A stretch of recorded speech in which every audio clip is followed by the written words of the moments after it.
So I'm here at the soup kitchen waiting for the trailer to get here.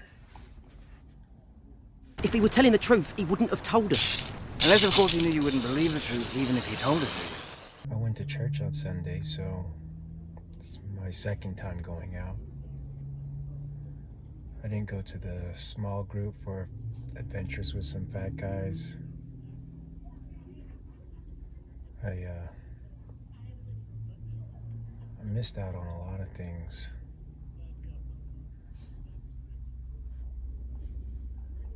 I cried like a baby in the shower again today for no apparent reason, just thought about my wife, and then I was listening to the Bible.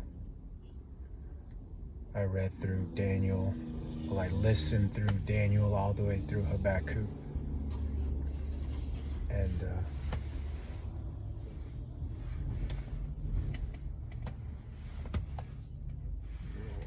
oh, they're here. All right, better get ready. 2 hours later. That's Jay. She's a homeless person. We just drove like 20 miles.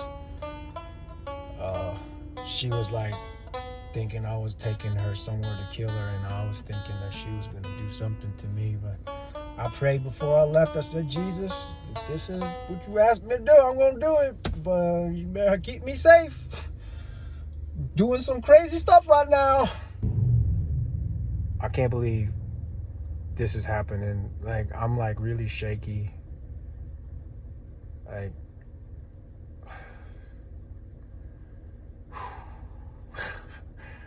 what the hell am I doing? Man, I hope she can find a place to stay here tonight, because then she's gonna have to come all the way back to Rome, and she's been wanting to come here for the longest time, she said. And I was at the soup kitchen, and she was like, oh, that car could have probably taken me home. I was like, well, where's home? She's like, about 20 minutes away. I was like, I could take you. And she was like, really? I was like, yeah. And she was like, oh. And then, yeah. She's in this grocery store right now trying to figure some stuff out. So, I don't know. All of her stuff is in the car. I found my shirt. I did. Tommy gave me this shirt. Anyways, see you a little bit. So she's decided to go back to Rome because she didn't have her blanket and all of her stuff. But we're at a gas station, and we turned around, and hopefully she has some friends here at the liquor store at the gas station. She's going to the restroom right now. My life is crazy. 3 days later.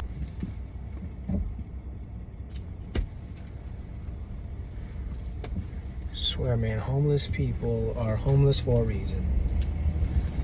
As bad as that is, I just done took this homeless girl 20 miles out of the way just so I can bring her back with someone else's blanket. She said, oh, I should stay here, but I'm gonna freeze to death without a blanket. She said, you need a blanket? I'll find you a blanket. I can get you a blanket. That's easy. I'll get you a blanket. And I got her a blanket. Oh, all my stuff is back at Rome, all scattered all over the place. I should just go back. I wasn't ready. So you want to go back? Yeah, I should go back.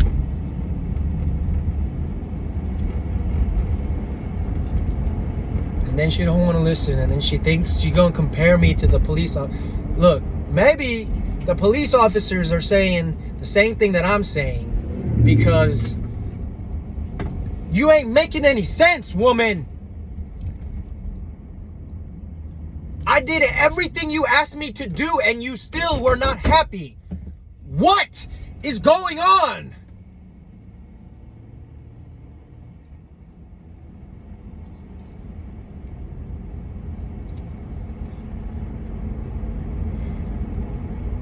God, why do you do this? And I bet you she won't even call me when she needs a ride because you know what? She doesn't want. Oh, dang.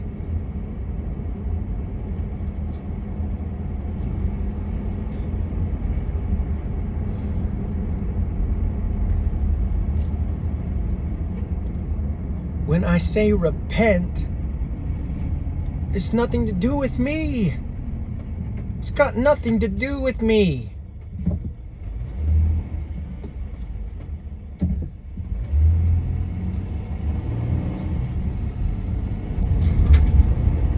What a crazy day. Almost 10 o'clock. I was willing to take her all the way back there. She didn't want to do that. Well, what was the whole point of me?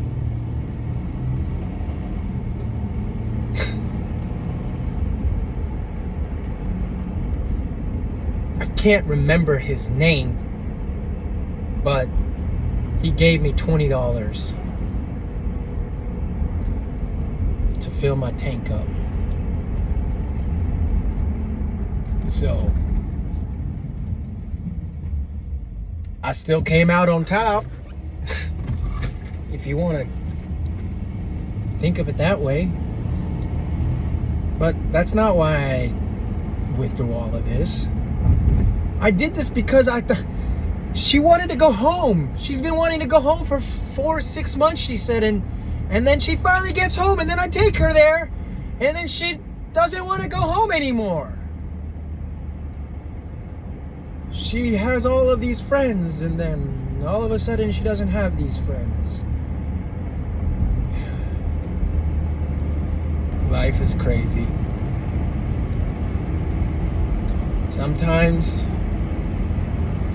it's just a waste of time. But hey, you know, it's not really a waste of time because maybe, just maybe, she'll remember our crazy ass conversation.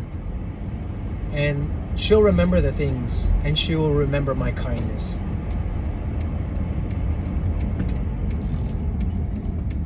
It's like, I ain't doing any of this stuff. Like, why are you so paranoid, woman? It's like talking to my wife. Everything is like sus. Everything's sus. Well, when you start treating everyone like that, where everything's sus, they don't want to fucking help anymore. They don't want to help people that keep getting accused of being the bad guy. And then eventually they just become the bad guy to you. Why? You brought it on yourself.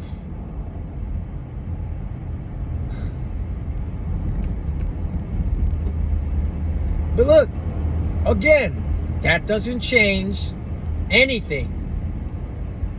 I will still take you home. You say you needed a ride. I took you. I gave you a ride.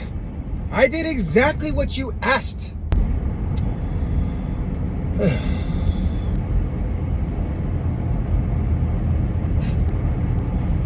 No one would probably believe that conversation if I didn't record it.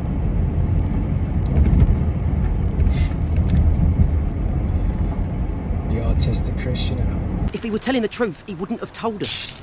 Unless, of course, he knew you wouldn't believe the truth, even if he told us.